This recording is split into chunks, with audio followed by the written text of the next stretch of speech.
Today we will be conducting experiment on Schmitt trigger. So where we will be giving separate UTP and LTP levels. We will be designing for two LTP and UTP levels and will be conducting the experiment. Basically Schmitt trigger is a kind of it's a comparator circuit where whenever a particular threshold is crossed, during that time the output is going to go to the saturation level. So this thresholds what we are going to set is the UTP and LTP. So this UTP means upper threshold point or upper triggering point, LTP means lower threshold point or lower triggering point.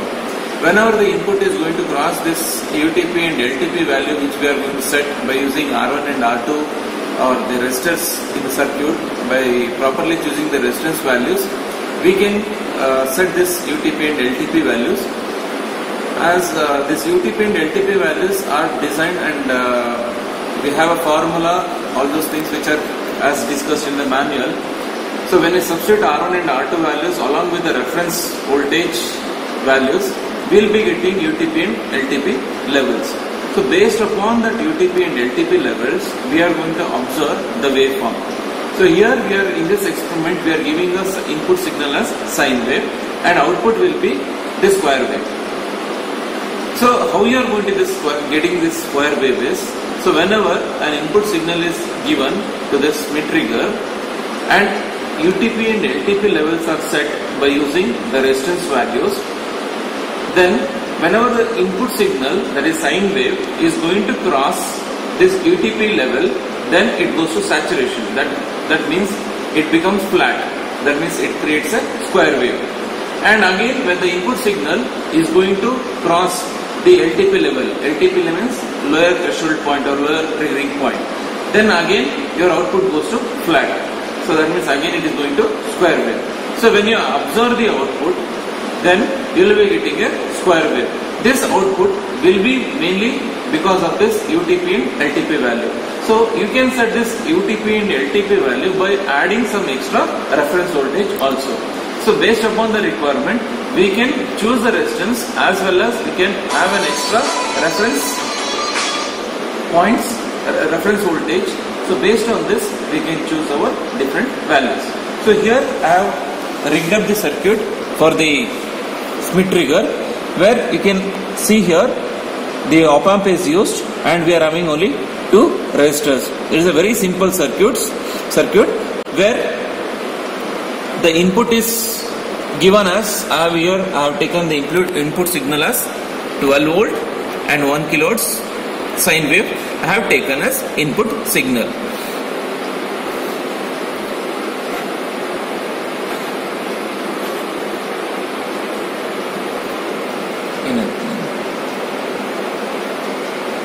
One to win on sorry press.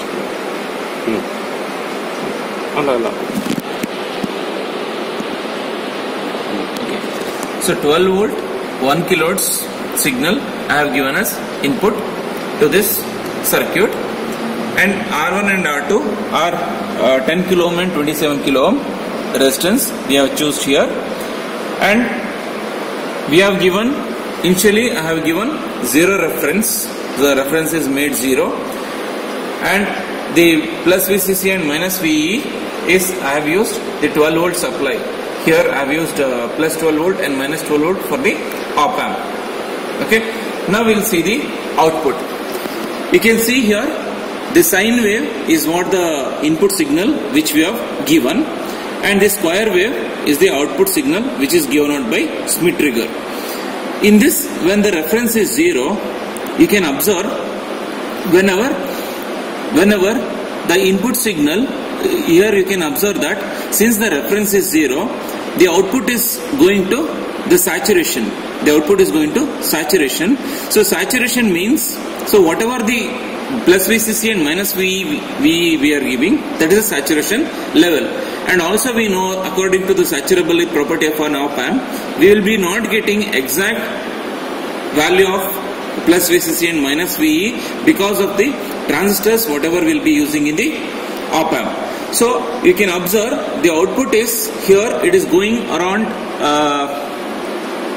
to near to 13 volt negative and 13 volt positive, and sorry, this 15 alva. 15. So here actually this is 15 volt and this is minus 15 volt, but it is printed as plus 12 volt and minus 12 volt. This is 15 volt minus 15 volt. So but here you are getting 13 volt and minus 13 volt. Now I will start giving some reference voltage.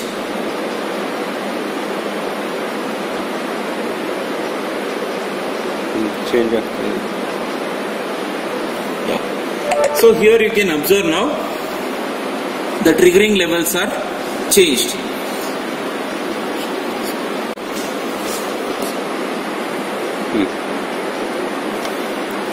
So in this case, as we have taken, see now I have given reference as 5 volt. Reference as 5 volt I have given, and you can observe here when this input signal crosses the threshold. So I have given some threshold level. So when it is crossing that threshold point, then see at this point your input signal is becoming greater. So automatically the output goes to negative saturation. Again, see here the input is decreasing compared to the UTP level. So UTP level is around 6 or 7 I have given. So now since the input is lesser than the UTP level, it is decreasing. It is going to decrease until your input becomes again greater than the LTP level. So when it becomes again greater than LTP level, again it goes to the positive saturation.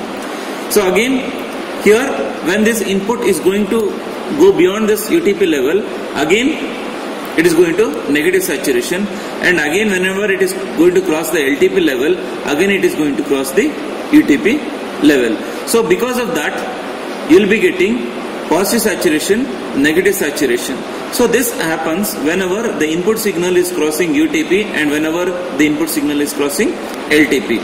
So if I take then the LTP is at minus 2 volt, and if your input is below that, until your input is below minus 2 volt, you will be getting negative saturation. But when your input becomes greater than minus 2, that means greater in the sense in the negative saturation, minus 4 is lesser than minus 2. So when minus 4 is your input signal and minus 2 is your LTP, then LTP will be greater than your greater than your input signal. So during that time what happens is automatically it goes to positive saturation, and this positive saturation will be retained until your input signal becomes again greater than the LTP. So when the input crosses the UTP level, again it goes to the negative saturation because input is greater to UTP. So again it goes to negative saturation. Again when your input crosses the LTP, now LTP is greater compared